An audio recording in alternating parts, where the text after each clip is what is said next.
বাংলাদেশ থেকে বিপুল পরিমাণ অর্থ পাচার করে সংযুক্ত আরব আমিরাতে সম্পদের পাহাড় গড়েছেন 459 বাংলাদেশি। পাচারকৃত এসব অর্থ দিয়ে তারা 972টি প্রপার্টি কিনেছেন বলে তথ্য পাওয়া গেছে।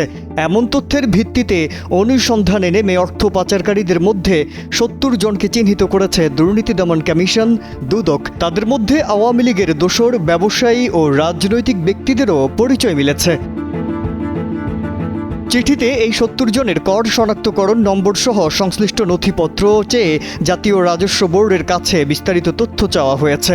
সুইচ ব্যাংক সহ বিভিন্ন বিদেশি ব্যাংকের মাধ্যমে পাচার করা অর্থের মাধ্যমে দুবাই শহরে সম্পত্তিগুলো কেনা হয়েছে বলে চিঠিতে উল্লেখ করা হয়।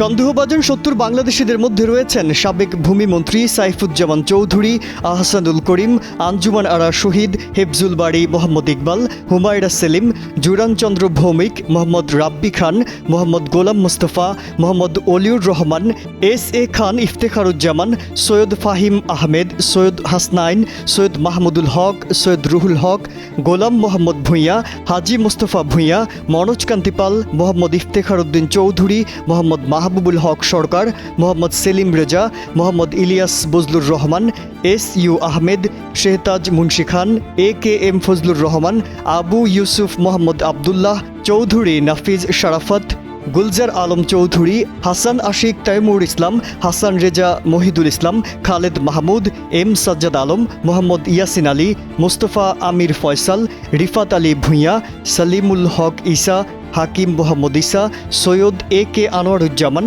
সৈয়দ কামরুজ্জামান, সৈয়দ সালমান মাসুদ, সৈয়দ সাইমুল হক, আব্দুল হাই সরকার, আহমেদ সামির পাশা, ফাহমিদা শবনম চৈতি, মোহাম্মদ আবুল কালাম, ফাতেমা বেগম কামাল, মোহাম্মদ আল রুমান খান, মাইনুল হক সিদ্দিকী, মুনিয়া আওয়ান, সাদিক হোসেন, মোহাম্মদ শাকিল, আবদুল্লাহ মামুন ফারুক, মোহাম্মদ আরমান হোসেন, মোহাম্মদ শওকত হোসেন সিদ্দিকী, মোস্তফা জামাল নাসির, আহমেদ ইমরান চৌধুরী, বিল্লাল হোসেন, এম.এ. হাশেম, মোহাম্মদ মাইনুদ্দিন চৌধুরী, নাতাশা নূর মোমো, সৈয়দ মিজান, মোহাম্মদ আবু হানিফ সিদ্দিকী, সায়েদা দুর্রাক সিন্দা জারা, আহমেদ ইফজাল চৌধুরী, ফারহানা মোনেম, ফারজানা আনজুম খান, কে.এইচ. মশিউর রহমান, এম.এ. সালাম, মোহাম্মদ আলী হোসেন, মোহাম্মদ ইমরান, মোহাম্মদ রোহেন কবির, মঞ্জিলা মোরশেদ, মোহাম্মদ সানাউল্লাহ চৌধুরী, মোহাম্মদ শরফুল ইসলাম, সৈয়দ রফিকুল আলম ও আনিসুজ্জামান চৌধুরী।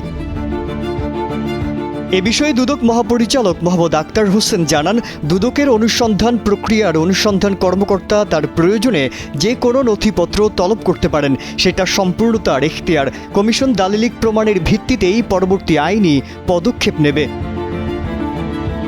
459 বাংলাদেশি দুবাইয়ে মোট 972টি আবাসন সম্পদের মালিক হয়েছেন। এজন্য তারা ব্যয় করেছেন $315 মিলিয়ন। এসব সম্পদের মধ্যে 64টি দুবাইয়ের অভিজাত এলাকা দুবাই মেরিনা ও 19টি পাম জুমেইরা হাতে অবস্থিত, যেখানে অন্তত 100টি ভিলা ও কমপক্ষে 5টি ভবনের মালিক বাংলাদেশি বলে জানা গেছে। 4 থেকে 5 জন বাংলাদেশি প্রায় $44 মিলিয়ন সম্পত্তির মালিক, যদিও প্রতিবেদনে কারো নাম পরিচয় প্রকাশ করা হয়নি। মাজহারুল আলম, কালের কণ্ঠ।